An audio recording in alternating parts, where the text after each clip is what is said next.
નમસ્કાર મિત્રો, સ્વાગત છે તમારું અમારી યુટ્યુબ ચેનલમાં। તો મિત્રો, જે કમિશનર કુટીર અને ગ્રામ ઉદ્યોગ વિભાગની માનવ કલ્યાણ યોજના છે કે જે યોજના અંતર્ગત અલગ અલગ 10 પ્રકારના વ્યવસાયો શરૂ કરવા માટે સાધનોની ટૂલકીટ છે તે આપવામાં આવી છે। હાલ અત્યારે ઓનલાઈન અરજી ફોર્મ શરૂ છે, તો તમે જો આ યોજનામાં અરજી ફોર્મ ભરેલ છે તો તમારું ફોર્મ મંજૂર કરવામાં આવેલું છે કે કેમ તે કેવી રીતે ચેક કરી શકાય તેના વિશે સ્ટેપ બાય સ્ટેપ આજના વિડીયોમાં આપણે માહિતી મેળવી લઈએ। પરંતુ તે પહેલા વિડીયો ગમે તો લાઈક અને શેર કરી દેજો, ચેનલમાં નવા હોય તો ચેનલને સબસ્ક્રાઇબ કરી દેજો। તો ચાલો મિત્રો, વિડીયોની શરૂઆત કરીએ।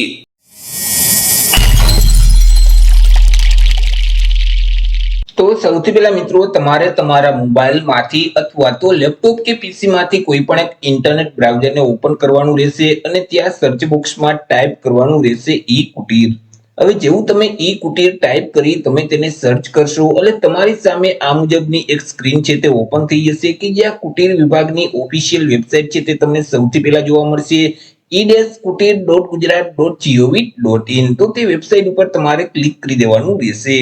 જેવું તમે વેબસાઇટ ઉપર ક્લિક કરશો એટલે આ મુજબની એક સ્ક્રીન છે તે ઓપન થઈ જશે। હવે તમારે નીચે સ્ક્રોલ છે તે કરવાનું રહેશે, જેથી કરી અહીં તમને એક ઓપ્શન છે તે જોવા મળશે યોર એપ્લિકેશન સ્ટેટસ। તો ત્યાં તમારે ક્લિક કરી દેવાનું રહેશે। જેવું તમે ત્યાં ક્લિક કરશો એટલે એક નવા ટેબમાં આ મુજબની સ્ક્રીન છે તે ઓપન થઈ જશે।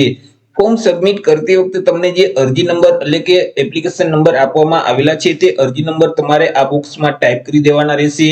તમારી જે તે જન્મ તારીખ હોય તે કેલેન્ડરમાંથી સિલેક્ટ કરી દેવાની રહેશે। ત્યાર પછી વ્યૂ સ્ટેટસનો ઓપ્શન આપેલ છે તેના ઉપર તમારે ક્લિક કરવાનું રહેશે, જેથી કરી આ મુજબની સ્ક્રીન છે તે નીચે ઓપન થઈ જશે કે જ્યાં તમને તમામ વિગત છે તે જોવા મળશે, જેમ કે તમારા અરજી નંબર છે, યોજનાનું નામ છે, ત્યાર પછી તમારું નામ તમને જોવા મળશે, તમારી અરજીની સ્થિતિ છે તે જોવા મળશે એટલે કે અરજી મંજૂર કરવામાં આવેલી છે કે ના મંજૂર કરવામાં આવેલી છે તેની વિગત છે તે જોવા મળશે।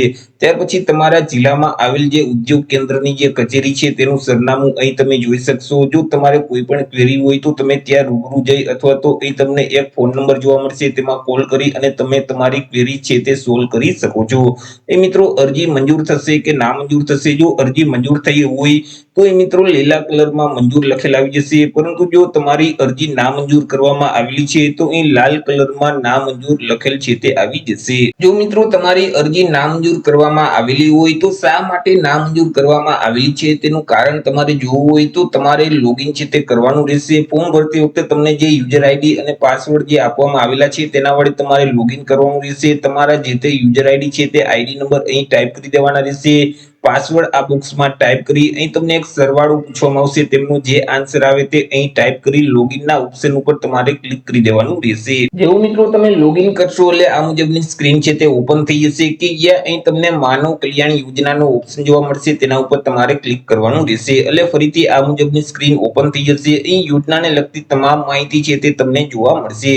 નીચે સ્ક્રોલ કરશો તો અહીં ઓકે નો ઓપ્શન જે આપેલ છે તેના ઉપર તમારે ક્લિક કરી દેવાનું રહેશે એટલે મિત્રો આ મુજબની સ્ક્રીન છે તે ઓપન થઈ જશે। તેમાં તમે જોઈ શકશો જો અરજી નામંજૂર કરવામાં આવેલી છે તો શા માટે નામંજૂર કરવામાં આવેલી છે તેમનું કારણ અહીં તમે જોઈ શકશો। જેમ કે મિત્રો, આ જે અરજી છે તે નામંજૂર કરવામાં આવેલી છે તો શા માટે કરવામાં આવેલી છે તો કે અરજદારના કુટુંબમાંથી અગાઉ કોઈ પણ સભ્યોએ લાભ છે તે માનવ કલ્યાણ યોજનાનો લઈ લીધેલ છે, જેથી કરી કુટુંબના બીજા સભ્યોને આ યોજનાનો લાભ છે તે મળવાપાત્ર થતો નથી। મિત્રો, અહીં યોજનાનો લાભ છે તે કુટુંબમાંથી કોઈ પણ એક જ વ્યક્તિને આ યોજનાનો લાભ છે તે આપવામાં આવે છે। જો અગાઉ ક્યારેય યોજનાનો લાભ છે તે અન્ય સભ્યએ લીધેલ હશે તો બાકીના કોઈ પણ સભ્ય છે તે ભવિષ્યમાં આ યોજનાનો લાભ છે તે મેળવી શકતા નથી, જેથી કરી તમારું ફોર્મ છે તે નામંજૂર કરી દેવામાં આવશે, ફોર્મ છે તે રદ કરી દેવામાં આવશે। તો એ રીતે મિત્રો, જે માનવ કલ્યાણ યોજના છે તેમાં જો તમે અરજી ફોર્મ ભરેલ છે તો તમે જાતે જ ઓનલાઈન તેમનું સ્ટેટસ છે તે ચેક કરી શકો છો। તો આશા રાખું છું વિડીયો પસંદ પડ્યો હશે। વિડીયો પસંદ પડ્યો તો લાઈક અને શેર કરી દેજો, ચેનલમાં નવા હોય તો ચેનલને સબસ્ક્રાઇબ કરી દેજો। ફરી મળીશું એક નવા ટોપિક સાથે એક નવા વિડીયોમાં। ત્યાર સુધી જય હિન્દ, વંદે માતરમ।